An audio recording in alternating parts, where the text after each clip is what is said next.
This video is brought to you by Titan Mattress. Hey, before you know it, it's gonna be Mother's Day, and nothing sounds like a better gift than making sure your mom is getting a proper night's sleep with a great mattress that offers great support. You know, you don't want her sinking into that thing like Grandpa Lou's old army mattress. Not to worry though, Titan has your back. Now, Titan specializes in making quality mattresses for plus-size individuals like me. And I can say that because I'm a big dude. I got big dude privilege. And just as you need the right clothes, you also need the right mattress. Sleep is a very important aspect of life, and a good mattress is an important life investment. With Titan, you don't gotta waste time going to a mattress emporium or any of that. You order these online and they're shipped to your house, safe and sound in a secure box. Installing it is as simple as pie too, and pretty fun. It's like a magic trick seeing it expand to fit your bed frame. I've personally had my Titan mattress for close to 2.5 years at this point, and I haven't looked back. It's genuinely one of the best mattresses I've ever slept on. You know, as someone who works from home, if I don't get a good night's sleep, my productivity just crashes and burns. But my Titan mattress has offered me superb comfortability and back support for myself and my partner. I love it so much I even got one for my parents. I got them set up with a Titan Plus Elite of their own, not just to replace the crusty ass mattress that Steve should have gotten rid of a decade ago, but because I firmly believe Titan makes some damn good mattresses. With Titan, you know you're getting quality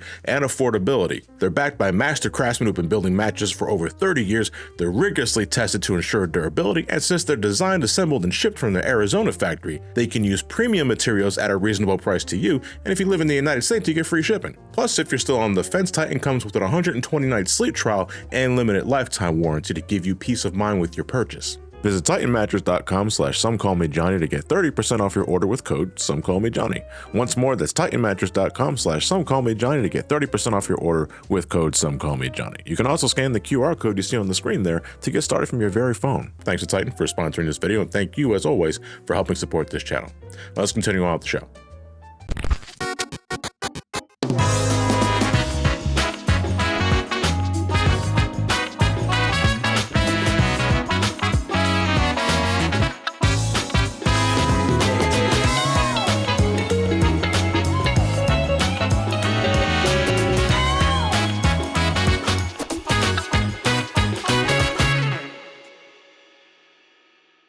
I find myself in a state I thought I wouldn't be in again, at least not so soon. Emptiness. A void where no emotion is readily apparent, there is no dread, yet no happiness. How did it come to this again?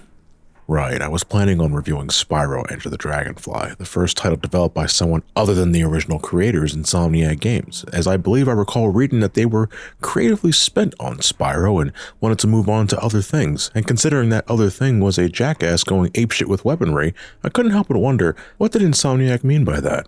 Spyro, on the other hand, would shift gears to the Game Boy Advance for 2 games, Season of Ice and Season of Flame. I assume Universal figured it worked for Crash Bandicoot, it could work for Spyro. I'm not sure if it worked for Spyro, as I've heard almost nothing about these games and I want nothing to do with them until the day far, far into the future I decide to look at handheld Spyro games. And even then, will I ever be truly ready for what looks to be Spyro's equivalent of Sonic 3D Blast? If you couldn't tell by now, or the past few Spyro videos, I have been very indifferent to the Purple Dragon's journey, even after finally getting to experience the original games for myself after years of giving them the pass. And though it's always nice to have the proper context and experience for oneself to have a more fulfilling outlook in life, I also feel I have gained nothing by playing any of these games, and sometimes, as I'm sure the kids say, that's just how it be. Still, I felt it wasn't fair to Spyro fans that I released these videos in such a scattered state, so I wanted to look at the first Spyro game released for the 6th generation before signing off Spyro for the foreseeable future. And as someone who has friends that enjoy Spyro the Dragon, not to mention a community Discord full of lovely folks that I love but don't know when to shut the fuck up sometimes, I have heard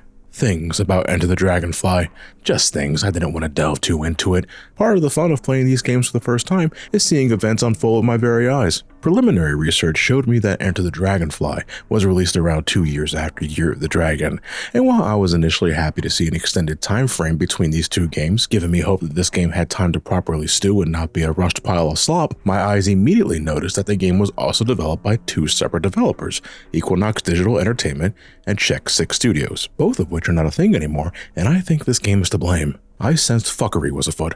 And given my history with Crash Bandicoot, my instinct was to immediately blame Universal, since corporations often don't know what the fuck they want at the expense of developers just trying to earn a living wage. Poor Crash Bandicoot, you deserve a better life. Given what I've read, Enter the Dragonfly is a homunculus born from mismanagement, looming holiday deadlines, and in Check 6 Studios' case, not paying employees properly, repeatedly. It was many years ago, so I don't remember all the things that went wrong on the project. For whatever reason, the company had difficulty paying us. Some paychecks were missed, or they fell behind on them, and then later we got our paychecks, but then it kept happening again. And in the end, Check 6 Studios still ended up owing me some money, which I never saw. I've been informed that Spyro Enter the Dragonfly can be considered the Sonic 06 of Spyro games, and while I'm sure people have used that comparison for me to immediately paint a picture, I feel comparing to Sonic 06 is too easy and predictable. Sonic 06 is far from the only Sonic 06 to exist. Why does no one compare bad platformers to Blasto, or Rascal,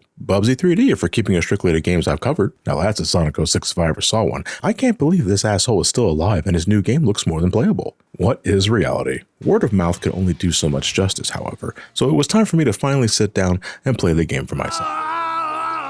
It's just a float, you scaredy cat. After Hunter's extreme close-up moment from Wayne's World, the plot of Enter the Dragonfly is as such. Spyro's realm is throwing a celebration to honor the right of newborn dragons getting their own dragonfly. It's like the Kokiris getting their own fairy at Ocarina of Time, but with less implied racism. Also, I do have to ponder who commissioned the giant balloon of the sorceress from Year of the Dragon. Did Spyro's realm simply forget she was trying to murder dragon babies for magical power? Is everyone here fucked in the head? The celebration is cut short, sadly, or perhaps mercifully, when Ripto suddenly makes an entrance along with his two henchmen who can suddenly speak. What do you want this time, Ripto? Yeah.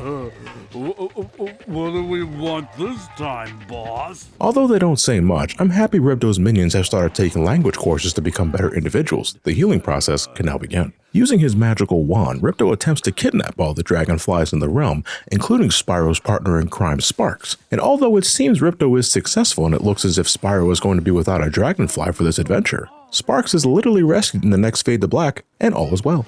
Very good, Lewis. Short but pointless. Now, to be fair to the game's story, it's established in the game's next cutscene 6 hours later that Ripto's spell somewhat backfired and the dragonflies were not so much captured, rather scattered across the land. Ripto's magical rod is suffering from impotence, and while I would say to Ripto to not be discouraged, as happens to all men after a certain age, this is the second to last time we see him, or anyone else for that matter, until end credits a few hours later. I fear Ripto will be cursed with small dick energy for the remainder of his time. Spyro Enter the Dragonfly has little to no story, let alone a foundation for the gameplay. This is a game that was originally planned to be one thing, perhaps several things, and yet was told to keep it familiar for the sake of possibly not scaring the upper hierarchy. And while I can understand the notion of keeping things familiar for the sake of an easier transition to a new generation of hardware, this can also lead to a game feeling stale, unremarkable, a hollow rehash of ideas, something that can only be described as lesser.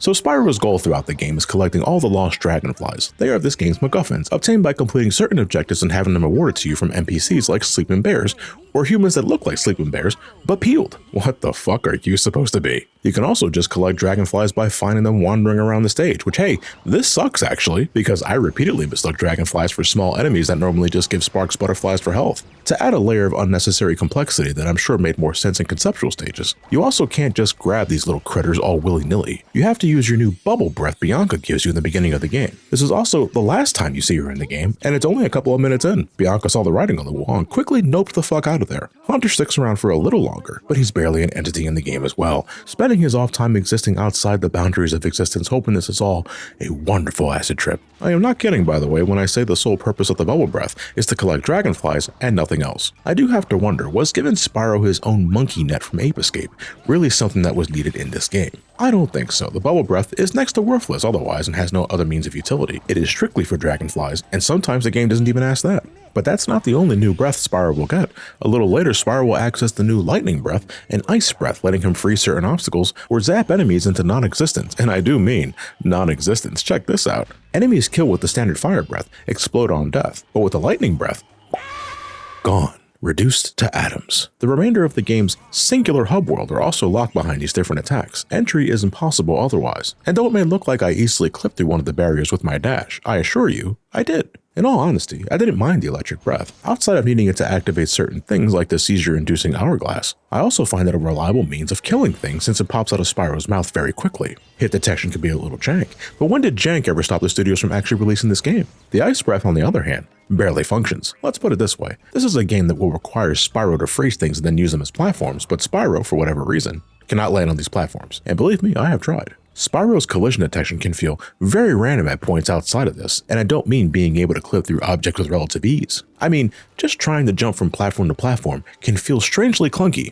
as if Spyro has some sort of desperate attraction to the terra firma of this world. After all, if he doesn't show the ground the proper love and respect, the ground can just disappear, like a magic trick. But fret not, Spyro, there's plenty of ground to go around, for Enter the Dragonfly's levels are gargantuan, incredibly spacious, and remarkably forgettable, making exploration a level of strain that will make spaghetti blush. There is also, for the second time in a row, no map feature to speak of, and I must ask, why? My apologies. Level objectives are nothing new for the Dragon. In fact, I would stress there is nothing much new about Enter the Dragonfly, period. But for what it's worth, jumping into this game isn't much different from the original games. Spyro even has his movement upgrades by default, like wall climbing, swimming, and the ground pound, which I think I used a grand total of once. Sparks, on the other hand, gets dippity-doo-dah diddly-dick. No increased gem range, no extra hit, and certainly no proper gem radar. Oh, I wasn't ready for that last bit. Sparks doesn't have his gem radar in this game, the game with the largest maps, and they decided it wasn't important enough. Alas, I can hear some of you now. John, there is a gem radar in this game. You get it by defeating Ripto, you know,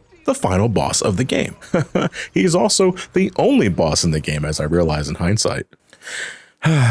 But to those few I say, nay. The gem radar in Enter the Dragonfly is certainly no gem radar from before. In earlier games, Sparks would use proper body language to point you in the direction of the closest gem. It's like a little dog looking at a squirrel. Look at him. In this game, though, Sparks can barely muster the strength to face the gem. Is it embarrassment? Is Sparks just feeling lazy today? Is he also suffering from impotence? Not to mention the radar was completely worthless to me anyway because I manually collected every gem along the way because that's how I've played every Spyro game up until this point, and my OCD will not have it any other way. What makes my idiotic choice even better is that in Enter the Dragonfly, the gems are not only placed so far apart from each other and tucked away out of sight into the tightest of level geometry, the draw distance for gems are laughably poor, and they no longer sparkle from a distance to let you know where they are, no matter how far away. Was it worth all this trouble in the end? Well, if you direct your attention to the screaming individual, I think that properly surmises my thoughts on the matter. The cherry on top is that the gems in this game are next to worthless. At first, I thought the returning money bags was going to act as a gem gate once again, locking progression and other gimmicks behind an arbitrary gem count. Contentious as he is, and I do admire Moneybags like I admire a boil under my armpit, his existence did give the gems purpose and thus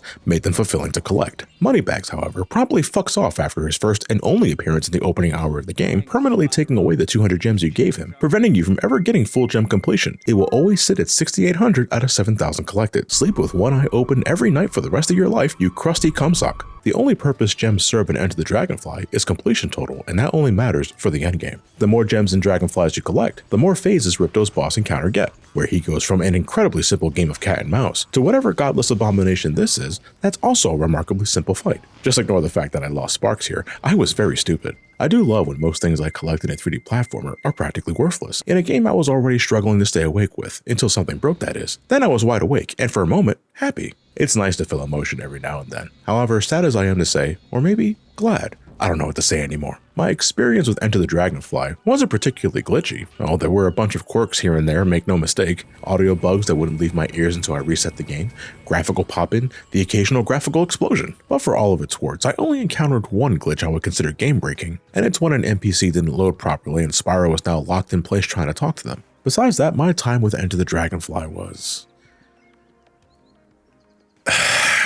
unremarkable as fuck. And Jesus Christ, guys, that's my biggest issue with Spyro Enter the Dragonfly. This game is so fucking boring. And I know it doesn't help that Enter the Dragonfly was already fighting an uphill battle with me, given my indifference to Spyro as a franchise up until this point. But thank fuck I decided to record this game with my Discord community, because otherwise, by myself, I would have long quit this game. I mean, Enter the Dragonfly is standard Spyro affair. You got your ground levels, the speedway levels in the sky, and the occasional vehicle gimmick. It's not as invasive as some other mini games in previous entries, but there's either nothing to these, or they just straight up a waste of time. You gotta shoot down enemies with this tank. Okay, you could just safely do that from a distance, no problem. The enemy AI barely functions.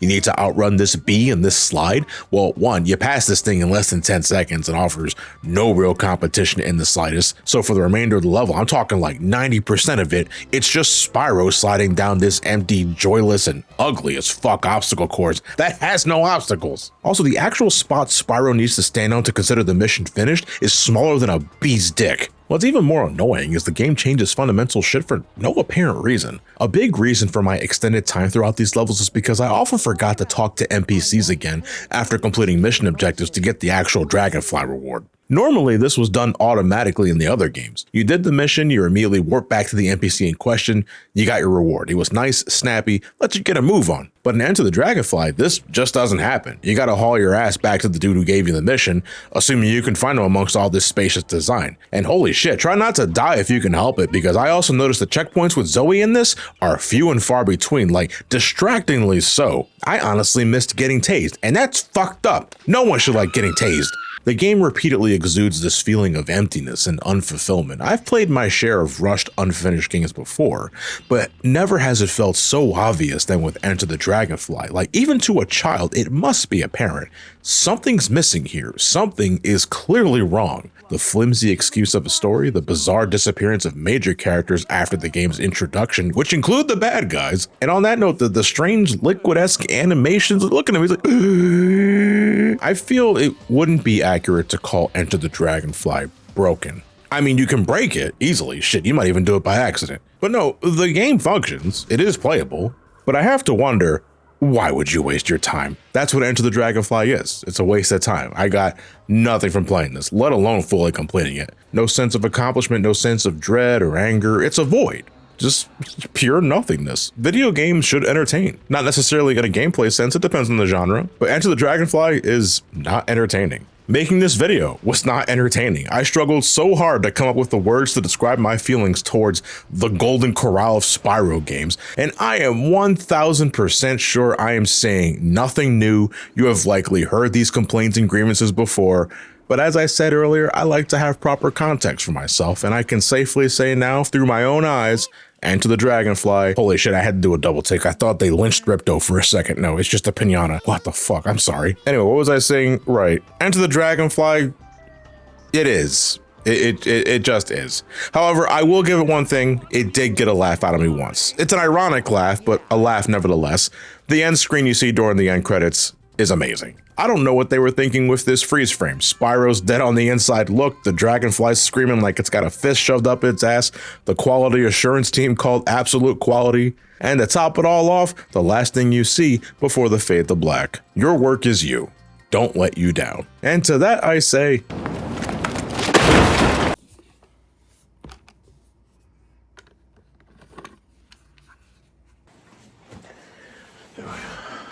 sometimes when you're not sure where to go from this point, you just need a good palate cleanser. I find it best to go back to basics. I'll see you guys next time.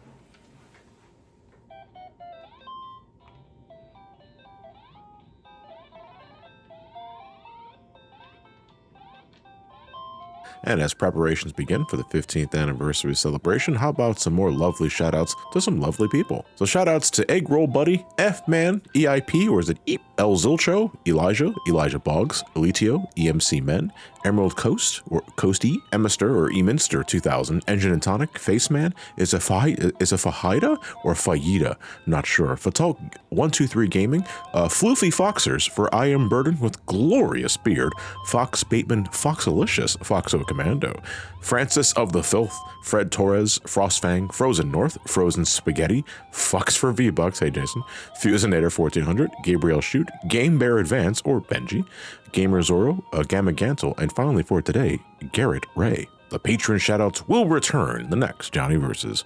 With all that said, thank you all for watching, have yourselves a fantastic night, and take care.